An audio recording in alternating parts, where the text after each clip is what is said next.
بسم الله الرحمن الرحيم. السلام عليكم ورحمة الله وبركاته. ربي اشرح لي صدري ويسر لي أمري واحلل عقدة من لساني يفقه قولي. Donc ici le Cheikh Abdul Muhsin Al-Abbad, dans son livre Suivre la Sunna et s'écarter du danger de l'innovation, il dit en page 83: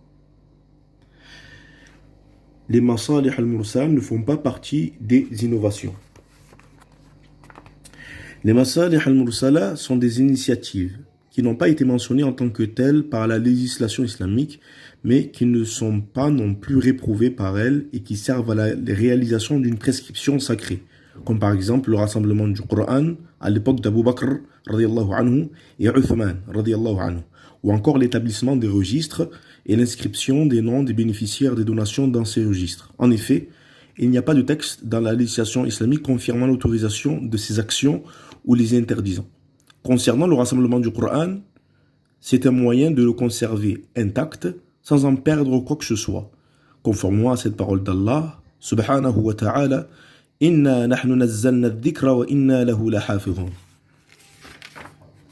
En vérité, c'est nous qui avons fait descendre le Coran et c'est nous qui en sommes gardiens.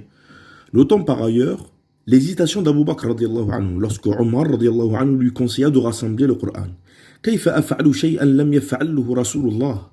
فقال عمر: هو والله خير، فلم يزل يراجعني في ذلك حتى شرح الله صدري للذي شرح له صدر عمر ورأيت فيه الذي رأى عمر.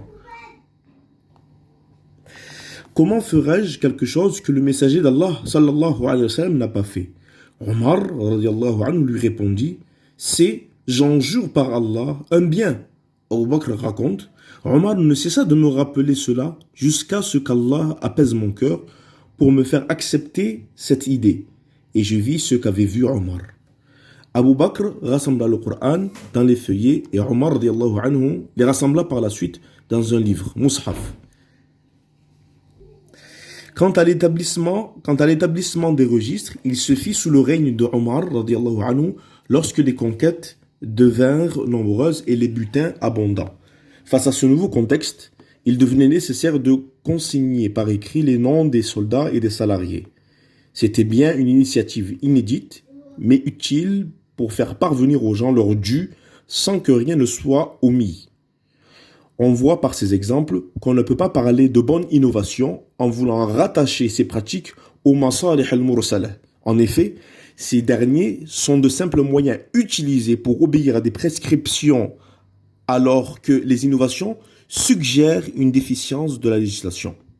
En effet, ces derniers sont de simples moyens utilisés pour obéir à des prescriptions, alors que les innovations suggèrent une déficience de la législation. Wassalamu alaikum wa rahmatullahi wa barakatuh.